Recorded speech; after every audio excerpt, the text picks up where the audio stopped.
Buonasera agli ascoltatori, la verità alle 7. Allora, non potevamo sapere oggi che Biden avrebbe detto ieri le cose che invece ha detto, quando qualche giorno fa avevamo concordato con Stefano Graziosi l'appuntamento del giovedì pomeriggio per la nostra chiacchierata delle 19. Stefano Graziosi, come sapete, segue le cose internazionali con particolare attenzione a quelle americane per Panorama e per la Verità ed è in collegamento con noi. Ciao Stefano, come stai? Buonasera Daniele, tutto bene? Grazie per l'invito. Dicevo, qualche giorno fa non potevamo sapere che ieri Biden sarebbe stato intervistato da ABC, non potevamo sapere che l'anchor di NBC gli avrebbe chiesto ma lei pensa che Putin sia un killer? E non potevamo sapere che Biden avrebbe risposto, come sapete, prima con un mugugno e poi con I do. Senti Stefano, è evidente che Biden, diciamo, non si conquista la candidatura al Nobel per la pace con questa frase così, diciamo, poco meditata, che potrebbe dire un legittimo critico, come tante volte noi siamo stati della Russia, o come potrebbe dire legittimamente, ultra legittimamente, un manifestante sulla Piazza Rossa, ma una frase così non l'ha detta neanche un presidente americano nei decenni della guerra fredda. Ma che spiegazione dobbiamo dare? Ma guarda, la spiegazione è difficile da dare, nel senso che sul tavolo ci possono essere varie ipotesi.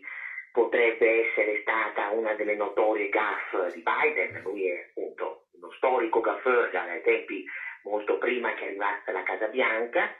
Potrebbe essere stata anche, forse, chissà, una battuta estemporanea, il che però, come scrivevo stamane sulla Verità, cozzerebbe un po', se vogliamo, no? Con quell'immagine di ritorno alla competenza che gli è stata attribuita da mesi e mesi dalla stampa diciamo così, in antitesi, presunta antitesi a Trump.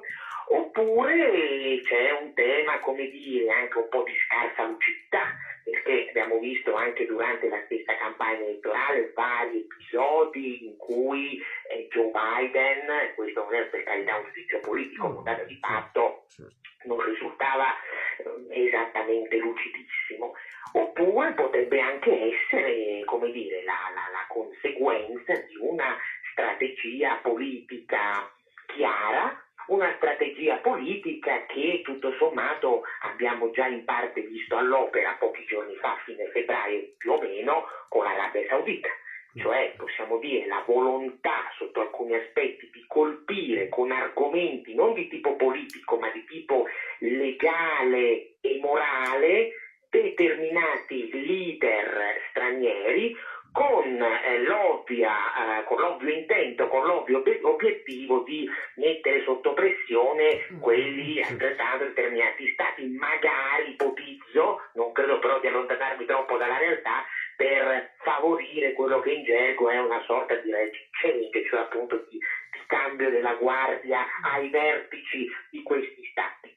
Se così fosse, potrebbe essere, ma ripeto non lo so perché la Casa Bianca poi è stata molto chiara, questa Casa Bianca non è il massimo della trasparenza con i giornalisti sotto tanti aspetti. Questa notte faccio un piccolo inciso, la portavoce della Casa Bianca stessa, Jan Psaki, non ha tanto lissato quando le è stato chiesto spiegazione proprio della frase, o meglio del suo annuire alla domanda sul thriller. Quindi dicevo, se questa è l'intenzione, se ci troviamo davanti a una strategia di questo tipo, dobbiamo essere consapevoli del fatto che l'instabilità internazionale sarà destinata ad aumentare in maniera anche piuttosto corposa e considerevole, e soprattutto che quindi diciamo uno stato di potenziale conflittualità è abbastanza vicino a venire, perché mettiamo caso, adesso io non credo ovviamente che scoppierà una guerra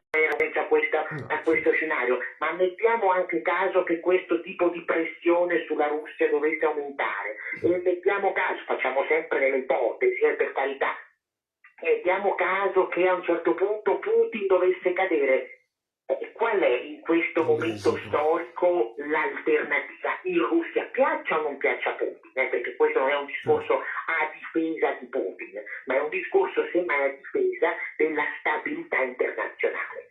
Io, siccome ricordo, come ricorderai ovviamente anche te quello che è accaduto 10 anni fa in un'altra area del globo, quando Biden era vicepresidente degli Stati Uniti, e mi riferisco alle cosiddette primavere arabe, quello che abbiamo appunto visto all'epoca e gli strascichi, penso alla Libia, che ci portiamo dietro ancora oggi. Quando vedo questo tipo di linea politica, sinceramente un po' preoccupato lo sono.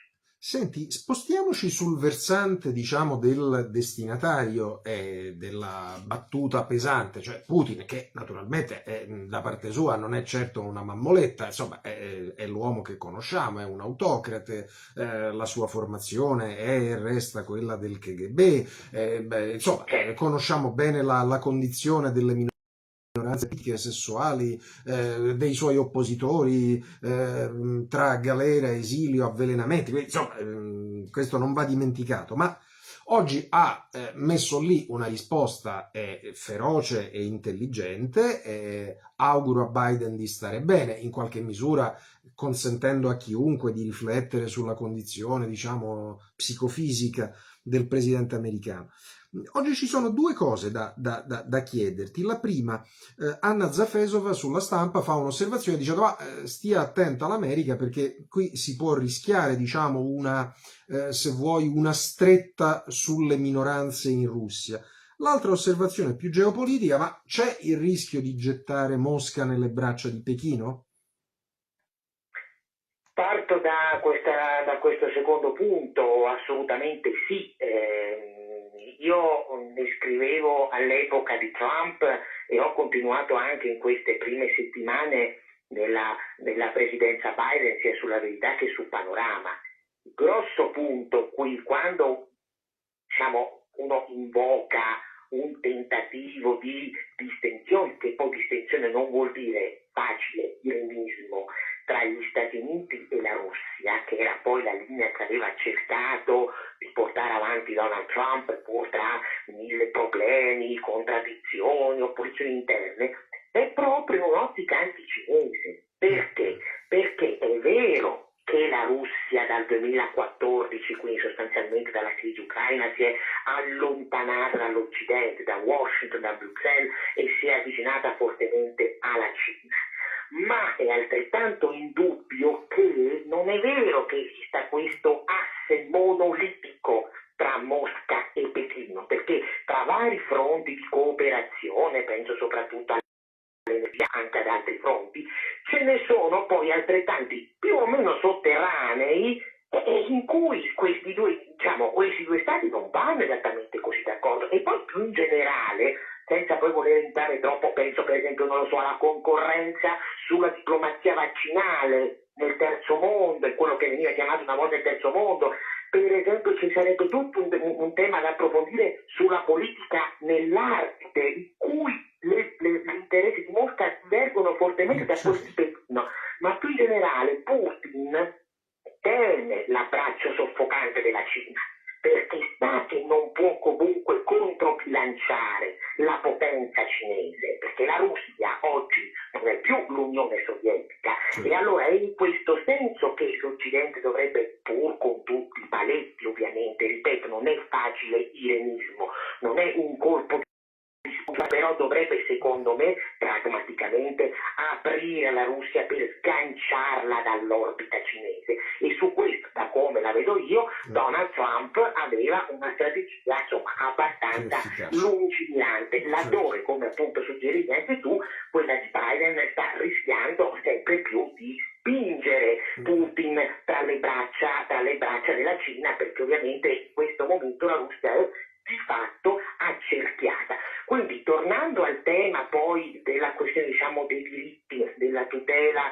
delle minoranze, il tema non dico che non vada posto, assolutamente deve essere posto anche in maniera ferma, però dobbiamo anche renderci conto che un'asserzione, o meglio, un annuire, perché non è stata un'asserzione, come quella di Biden l'altra sera, da un punto di vista eminentemente diplomatico, perché tu comunque anche nel momento di tensione, di massima tensione diplomatica, un minimo di spiraglio lo devi lasciare aperto per permettere poi eventualmente di, come si suol dire, riannodare i fili. Nel momento in cui tu dai dell'assassino a un tuo omologo, a quel punto tu stai sostanzialmente dicendo che quell'omologo, semplifico, è Hitler. E come tu mi insegni, con Hitler non si ragiona, con Hitler non si discute, non si tratta, Hitler si abbatte e basta. Io oggi su Panorama, e concludo, ho fatto un'analisi più a freddo e ho fatto un paragone con l'83, 1983, quando Reagan fece l'affermazione l'Unione Sovietica è l'impero del male, e ci fu anche all'epoca, insomma, una forte tensione. Ma quell'affermazione era ontologicamente diversa da quello che ha detto Biden, perché Reagan in quella circostanza si muoveva comunque in un rapporto di relazioni conflittuali, problematiche, ma relazioni tra stati e tra sistemi di governo, di economia, eccetera, che erano appunto, come dire, in competizione. Non c'era l'attacco personale contro il leader, come dire, il leader rivale. È lì il problema. Se la diplomazia diventa materia, come posso dire, di, tra virgolette, legalità e di moralità, come dice scoppieranno sempre più guerre, è lì il problema. Senti, allora, hai fatto non bene ma benissimo, mi ripromettevo di farlo come invito finale alla conclusione della nostra chiacchierata ai nostri ascoltatori a trasferirsi su panorama.it, dove trovano questo tuo commento assolutamente da leggere. Lungi da me l'idea di trascinarti in polemica con altre firme, però diciamo, per ragionare, come si dice, direbbero gli inglesi, play the ball, not the man, per andare calcisticamente sul pallone, non sulle gambe di nessuno. Però questa mattina faceva un'impressione sul Corriere della Sera Giuseppe Sarcina, che diceva ma così Biden ha eliminato le ambiguità di Trump sulla Russia, e anche Gianni Riotta sulla Stampa che diceva Biden ha difeso suo figlio rispetto al quale la Russia ha giocato una partita discutibile. Ma siamo a questo livello di giustificazionismo, cioè anche dinanzi a una frase chiaramente infelice, non meditata, non efficace, né se è stata involontaria né se è stata voluta, cominciamo a giustificare. Cosa avrebbero scritto, diciamo, queste ed altre firme se Trump avesse detto la metà della metà della metà delle cose dette ieri da Biden? Sono d'accordo con te, innanzitutto perché, tanto per citare uno dei vari casi di Trump, quando nel 2017 chiamava Rocket Man Kim Jong-un, con Rocket Man alla fine comunque, teoricamente, i nodi ce li puoi riannodare, e lui provò comunque a un certo punto una distinzione con la Corea del Nord che è fallita, si è incagliata, ma ci ha provato. Con Hitler o con un assassino i nodi non li puoi riannodare, quello che dicevamo appunto prima. Più in generale, su questo tipo di tesi che tu mi hai riportato e che ho avuto modo anche di leggere, sono, diciamo, rispettosamente in disaccordo, perché un po' per quello che dicevo prima, cioè un conto è politico. Allora, io posso non essere d'accordo sulla linea politica di Biden relativamente alla Russia in generale, nella sua postura più aggressiva, però è legittimo che lui la possa perseguire. Quindi il tema non è, come dire, la strategia. Il tema è lo strumento diplomatico che stai mettendo in atto. E quindi quello che io contesto di quell'intervista che Biden ha rilasciato sulla Russia, e nella fattispecie quella annuire su Putin, è che è illegittimo lo strumento diplomatico. Quindi il tema non è politico. Nell'ambito politico lui, ripeto, uno può essere o come dire, quello mi propone, ma il come stai portando avanti quel determinato discorso politico che è problematico ed è finanche illegittimo, perché qui non si tratta, lo ripeto, di difendere Vladimir Putin, ma si tratta di, come dire, mettere bene in chiaro che un conto è la sfera legale, un conto è la sfera etica e un conto è la sfera politica. Non è compito del Presidente degli Stati Uniti affermare una cosa del genere. Ripeto, pensiamo se nel 62 Kennedy avesse usato una simile l'epiteto per Khrushchev. Pensiamo a Nixon con Brezhnev, pensiamo a Reagan con Andropov. Pensiamoci a tutto questo, quando poi si diceva, no, come ricordavi appunto te, con Biden, sai che sarebbe tornata, come dire, La politica. la competenza, anche e soprattutto veniva enfatizzato in politica estera. Questo mi dispiace sia che stata voluta non è secondo me un esempio di competenza in politica estera, perché l'unica conseguenza che riesce a raccogliere è semplicemente esacerbare gli animi e infiammare ancora di più la situazione, e questo è un problema soprattutto non solo per l'Europa ma anche per l'Europa, e quindi vengono ad essere sconfessati tutti quegli analisti che per mesi hanno detto che con Biden le relazioni transatlantiche sarebbero migliorate, che per l'Europa stessa sarebbe stato meglio rispetto agli anni di Trump. Pensiamo che comunque l'Europa occidentale ha degli interessi in comune con la Russia, e quindi nel momento in cui si trova davanti ad una dicotomia così rigida tra Stati Uniti e Russia, invece che davanti, come dire, ad una cornice, non dico per forza di distensione, ma comunque di maggiore dialogo, per l'Europa è una grande sofferenza. Pensiamo poi soltanto al tema vaccinale. Ecco, diciamo che in questa fase storica, con il grosso problema tra l'altro della pandemia, una situazione così tesa, certo non fa bene al mondo, ma non fa bene soprattutto all'Unione Europea. Grazie a Stefano Graziosi, lo leggete subito su panorama.it e poi quotidianamente sulla Verità. Vi do appuntamento, per chi vorrà, domani mattina alle 7 alla lettura dei giornali, e però l'appuntamento più importante è quello in edicola per prendere la verità, e se non l'avete fatto ieri, mercoledì, oggi, giovedì, domani mattina potete prendere anche il settimanale Panorama. Buona serata a tutti, ciao Stefano, a presto! Grazie mille, buona serata.